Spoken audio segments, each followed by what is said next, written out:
Hello, everybody. My name is Sam Plum, and today we are going to be talking about the object of desire and the way that desire plays out in different characters in musical theater, specifically in the 1947 American opera Street Scene by Kurt Weill. So, this is for a final project for our musical theater and society class taught by Dr. Elizabeth Kraft at the University of Utah. And our objective was to investigate the themes of a chosen musical and how it relates to the United Nations Sustainability Development Goals, SDGs. And specifically with Street Scene, when we get into our presentation, we're going to be talking about gender equality, the ways in which women experience the world differently than men due to gender inequity. And then we'll also be talking about the ways that people try to flourish in difficult circumstances living in unequitable housing arrangements, specifically in tenement slums where people are packed like sardines into these really small apartment buildings. So let me go ahead and get the slideshow up here. Okay, so the title of my presentation is I Wanted, an exploration of jilted desires in musical theater. Let's see here. I'm just going to get a timestamp so we make sure that our presentation doesn't go over because I have so many amazing things that I want to say. And the research that I did for this project was endlessly fascinating, but I only have about 15 minutes. So I'm going to see if I can get it all done. The I Want song is a very popular trope in musical theater. It is defined as a song within a musical in which one of the protagonist's main characters speaks to the things that they desire, their hopes for the future, and the ways in which they're interacting with their world in order to bring that future about. This is very, very common trope in musical theater, and it is believed to have been officially codified into the compositional strategy of musical writers in the 1940s with Rodgers and Hammerstein. But there are a few prototypical examples from before that. So we have I'm Always Chasing Rainbows from Oh Look, I Want to Be Happy from No No Nanette, over the Rainbow from the Wizard of Oz movie is probably one of the more famous examples of the early I Want song. And then we get into the 1940s, and after that, anyone writing a musical I Want song was probably doing it intentionally, whereas before it hadn't really been codified. So if I Were a Belle from Guys and Dolls, Somewhere That's Green from Little Shop of Horrors, and The Wizard and I from Wicked, showing that even in the 21st century, the I Want song is still a very important archetypal element of modern musical theater composition. And I got thinking about this because when I was researching Street Scene, which was the musical I wanted to present on today, I was thinking about the song that Anna Morant sings, the really epic aria, Somehow I Never Could Believe. And it made me think about the ways in which the I Want song has been past tensified, if you will. The I Wanted song. And I think that that particular song, Somehow I Never Could Believe from Street Scene, is a great example of one of the protagonists of a musical singing about the things that they used to want and how, as a result of the inequities of the world they live in and the injustices that they've experienced, the there's a sense of grief and a reckoning of how did the world get this way so that none of my desires came true. And it's a really powerful subversion of the I Want song because a lot of the musicals we know and love, even if they have tragic elements, there's at least some sort of hope involved. I think musical theater, generally speaking, is an inherently positive, optimistic medium of expression. But there's a few really great examples where that isn't always the case. So, a couple I wanted songs that I discovered were Could I Leave You from Follies, I Dreamed a Dream, probably the most famous of this example from Les Mis, I Dreamed a Dream in Days Gone By, where Fantine sings about all of the things that she hoped for her in her life and all the ways in which they didn't come true. She was left by the man who promised her everything, and her daughter has been taken from her. She's living in poverty and has to sell herself as a prostitute in order to send money to take care of her daughter that she doesn't even get to raise. So that's a great example of an I Wanted song. The American Dream from Miss Saigon by the same composers. I Miss the Mountains from my personal favorite musical, Next to Normal. She Used to Be Mine from Waitress, and Burn from Hamilton. So even as recent as the last 10 years with Hamilton, we have an example of the subversion of the I Want song or the negation of the I Want song, where the protagonist is forlorn about the things that they used to desire and talking about how they were unable to bring those desires to fruition. So when we talk about street scene here in a bit, we're going to talk about all the things that these characters want in that show and several of the instances in which what they wanted was not able to come to pass. Kurt Weill, who you see here pictured, looks sort of like a European Harry Potter. He's got the right glasses for it. He is a very important and influential composer in the early to mid 20th century. He was born in Germany in 1900 and he was from a Jewish family. He, in the 1920s, studied with master composer Ferruccio Busoni. Busoni, among other things, was famous for writing a bunch of his own interpretations of Bach keyboard pieces, and he wrote a piano concerto that is considered one of the most difficult things to play possible on piano. So Busoni was an absolute freak of nature. He was a piano prodigy on the level of Mozart or Clara Schumann or Liszt. So he's from that line of super virtuosos. So Kurt Weill was able to study with Busoni in the 1920s.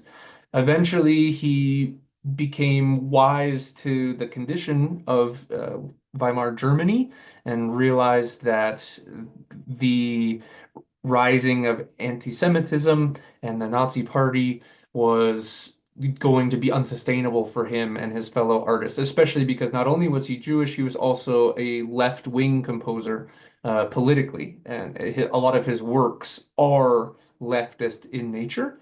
And so it was very important for him to escape Nazi Germany. And he did. He escaped to Paris and then he eventually resettled in New York. He was naturalized as an American citizen in 1943, and he is the composer, among other things, of Street Scene, The Three Penny Opera, Down in the Valley, and more. The term that can be applied to his music, as well as several other artists from his time period, is Gebrauchsmusik, which is a German word that means utility music or music that serves a function.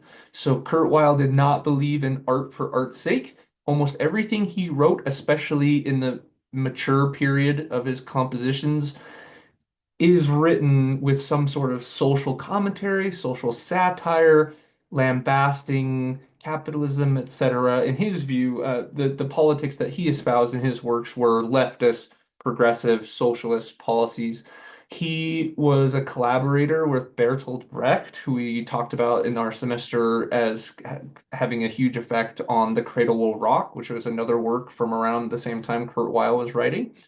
And so this Jewish German leftist music should have something to do with what we're trying to say about society is a huge element that permeates all of Kurt Weill's music, and you'll see that a little bit in Street Scene as well.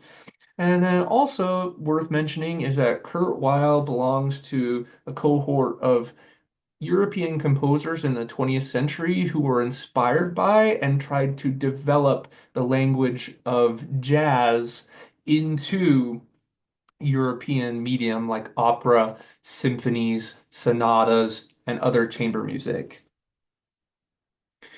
In the 1920s, there was an intense sweep and rising of interest in the new music of the century, jazz, played by Black American musicians and inspired by Black folk traditions, Latin American Islander traditions of rhythm and improvisation, etc. Sam Wooding and the Chocolate Kitties was one such band composed of all African American musicians who toured Europe in the 1920s to great success. And it is believed that Kurt Weill was extremely moved by his experience seeing these black musicians play for the first time. So this is a quote from The Aural Shock of Modernity, Sam Wooding and Weimar Germany's Experience of Jazz. And this is Kurt Weill's quote from 1926. Jazz is not created when one mechanically plays a syncopated rhythm in 2/2 time. The music of Negroes, which forms the basis of the jazz band, is composed of complexity of rhythm, of a harmonic care, of a tonal and modulatory wealth that most of our light orchestras simply cannot bring about. Now we have heard for a few weeks a real jazz band nightly on the radio, Erno Repé's Jazz Symphoniker. If one measures against the magisterial jazz bands of the Negro revues, even this organization still lacks the sophistication of the latter, but it nevertheless exhibits that stomping confusion of saxophones, jazz drums, and muted trumpets, that unleashed rhythm, that improvised humor, which the jazz band alone makes tolerable. Everything else offered by the Funkstunde in terms of dance music is only a surrogate. So Kurt Weill was really, really moved by jazz and made it his mission in his mature period of composition to really include jazz harmonic idioms into his European compositional style. And so that's what led him to write things like the Three Penny Opera, in which Mac the Knife became a really popular jazz standard played even to this day. And as we'll talk about, Street Scene was his attempt at integrating the music of Europe and opera, that tradition, with this new exciting jazz and musical theater tradition espoused by these African American musicians, as well as the musicals of George and Ira Gershwin, etc. Street Scene was written in the 1940s and it premiered in Philadelphia, and then it moved to Broadway in 1947. For people in Salt Lake, which is where I'm at as a student at the University of Utah, it's a real fun fact to know that the conductor of the premiere of Street Scene on Broadway was none other than Maurice Abravanel, who is the most famous conductor of the Utah Symphony. And the Utah Symphony plays at the venue known as Abravanel Hall. So Maurice Abravanel was a student of Kurt Weill in the 1920s and went on to conduct Street Scene. Street Scene is a work similar to the other Bertolt Brecht inspired works that covers just 2 days, and it covers the lives, dramas, gossips, and romances of a handful of immigrant families in a tenement housing slum in 1946 East Manhattan on an extraordinarily blistering heat wave in the summer. The huge theme of the musical is what community can be found with such of a melting pot of people in these really indigent circumstances where they're in this really unequal, poverty-stricken house. And here is a quote that speaks to that from our very own Professor Dr. Kraft from Kurt Weill's America. Says, as Elizabeth Craft notes, multiple generations have used the musical to write a broad range of immigrant groups into cultural citizenship, especially during fraught periods in which their belonging within the nation was contested. But as Bruce Kirle observes, the musical also attests to the messiness of American identity, revealing the hopes and dreams of a future society unfettered by racial, gender, and ethnic divisions, yet simultaneously reinforcing those boundaries in the present with artificial happy endings that reveal the Herculean effort it takes to transcend differences. That is a theme that is throughout Street Scene the entire show. The cultures represented in this tenement housing slum are white Anglo-Saxon Protestants, which are the Morant family, Jones family, and the Hildebrand family. There are a pair of very silly Swedish people, the Olsen family. The main love interest happens between a daughter of the Morant family and a son of the Jewish Kaplan family. And there's a German-Italian couple from Italy, Greta and Lippo Fiorentino. And the janitor that is in charge of he's the caretaker of the building, is an African American who lives with his daughter named Henry Davis, and his daughter is Grace. These characters are so interesting because there's not really a main protagonist. There's a main plot narrative, but what I think is so fascinating about Street Scene is that it's sort of a dissertation on desire. So rather than an I Want song, sort of the whole musical is about what people want and the different obstacles that people have to getting what they want and the different ways in which what they want is thwarted. So Sam Kaplan is a Jewish law student, and the very first chords of the song, of the entire musical, are a motif taken from Sam's aria. He sings "Lonely House," and it has this very disjunct falling interval. Lonely house, lonely me. The very first notes you hear in the entire musical are that motif. And he sings about wanting to find friends that are intellectually on his level because he feels like living in the tenement slums, he's not really around a lot of people that have high education and are interested in things other than just petty gossip about the neighbors. Everyone in the musical, regardless of their culture, no matter what country you're from, it's not great to be in the middle of a heat wave. And so they sing Ain't It Awful the Heat. And that's a really fun little chorus number about the different ways people are trying to handle the sweat and the grime of living in an apartment building with no air conditioning, which is an inequity that is still exists for a lot of people around the world. Henry, the black janitor, speaks about the dreams that he has a in the next life because he feels like the racial discrimination he feels as a black man in 1940s New York renders him incapable of having the dreams that other people want. So he sings I Got a Marble and a Star, which is a blues song, and it's really, really beautiful. The main antagonist of the show is Frank Morant, who ends up at the end of the musical killing his wife, Anna, because he discovers her having an affair with the milkman. And earlier in the show, he sings about his desire for things to be like they always was, and he laments the fact that progressive wokeness, to use today's term, is turning our children rotten and there's no morals anymore.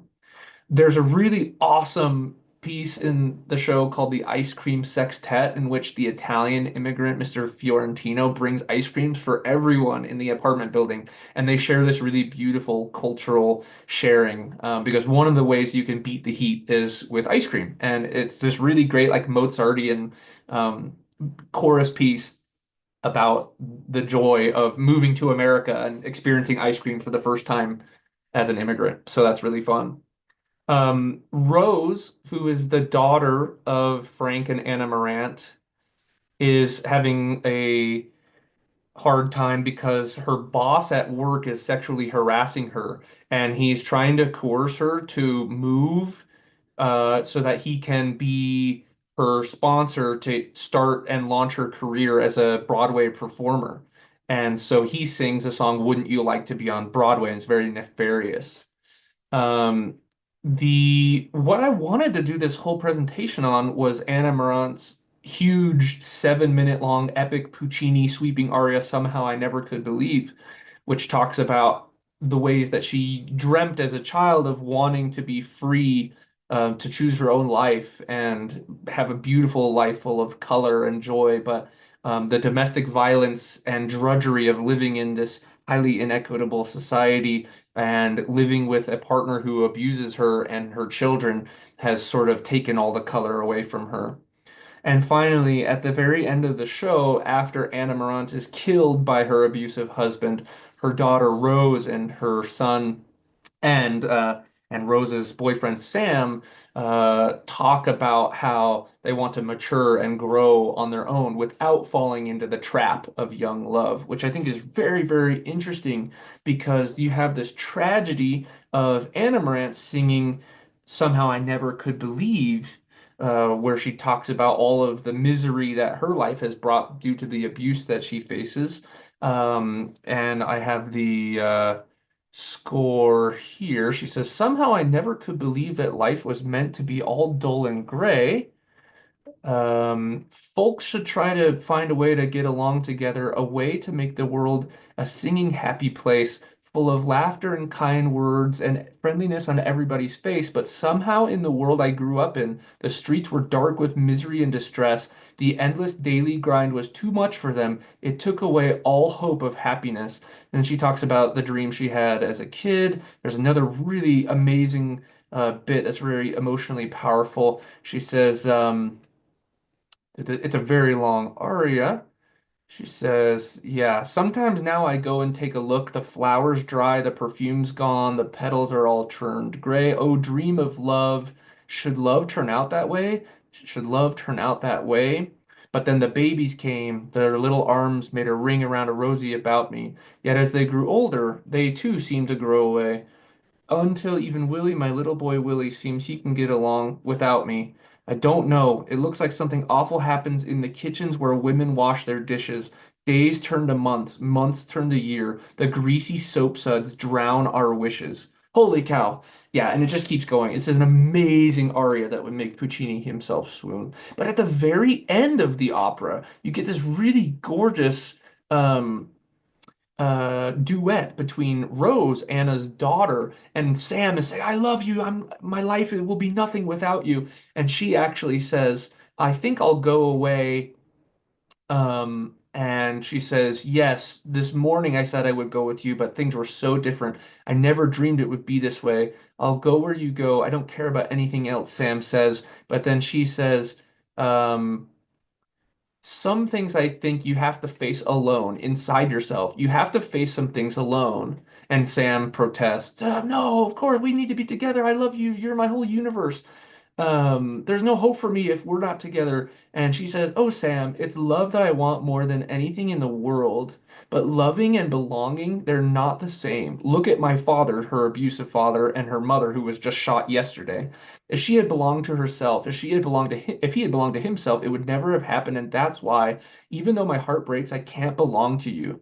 That is like incredibly mature for a young woman character. And I also feel like it's a brilliant subversion of the expectation we have as a musical audience that um, love will conquer all. I think it's actually amazing that she makes this choice to say, look, I care about you so much, but I care about you so much that I'm going to show you how much I care by breaking up with you, basically, because we need to live our own lives and mature on our own. And I think that is an incredible commentary on love that I feel like a lot of musicals being written right now don't have that level of maturity. And she says, don't forget the lilac bush where they sing a beautiful duet earlier in Act One. Bright in the morning air. Remember, always remember, Sam. Remember that I care. So I love that this musical speaks to so many different layers of desire. To finish off, there's a really amazing article I read called Microcosms of Democracy, Imagining the City Neighborhood in World War II America. And Benjamin Looker says this about Street Scene. In this way, the 1947 musical demonstrates an almost schizophrenic nature, one apparent in both Weill. Oh, and I need to mention that it should be pronounced Kurt Weill, but when he became an American citizen, he decided he wanted his name to reflect his new identity. So he asked to be pronounced with a W. In both Weill's sometimes unwieldy mix of serious opera gestures with conventions of popular musical theater, and also in the competition between Rice's central plot and the light-hearted grab bag of trivial incidents that surrounds it. Indeed, two entirely separate dramas seem to emerge. One, a tragic, naturalistic urban narrative about jealousy, alcoholism, adultery, and murder, all driven by poverty and other environmental factors. The other, a festive, melting pot pageant, replete with anthems celebrating the solidarity and pleasures of community existence. Every scene that points towards an escape from the neighborhood as a desired end is juxtaposed with a gesture in the opposite direction.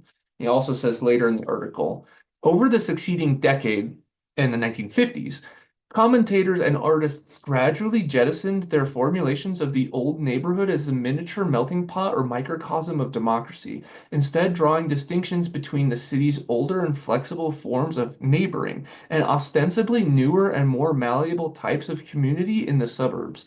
The neighborhood street as the whole world in one block would shortly seem not only nostalgic, but suffocating. So I love that article. I thought it was so interesting in the ways it spoke to, yes, we want these sustainability goals, like one of them being to create greater equity for people in their living situation, to have the ability to have clean water and shelter and central heating would be great for everyone.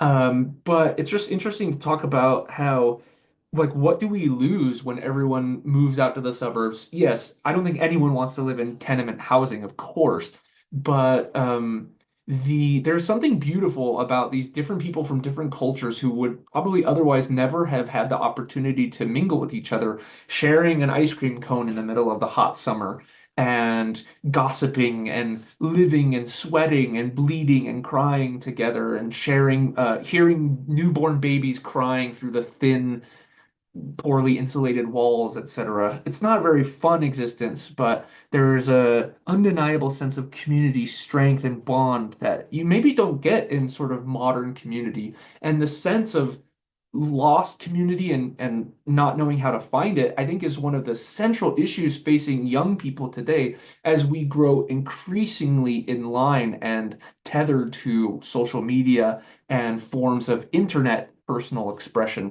which have been proven in studies to increase our sense of desperation and loneliness. We're more connected than ever, and somehow, like Sam Kaplan in the show, we still feel like we're living in a lonely house. So I wish I could keep going. There's just so much more amazing things I could say about this awesome musical and the ways that it represents various people from various cultures' desires at various levels of their life experience, and the ways in which Kurt Weill is sort of prophetically subverting those desires in a way that would become more popular with the past tense I want songs like I Dreamed Dream that would come later.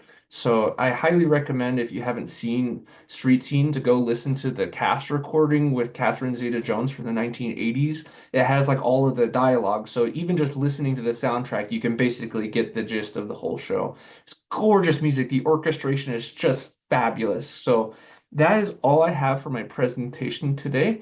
And I am really looking forward in the future to being able to present on future topics like this because this was really a lot of fun. So thank you very much, and we'll see you next time.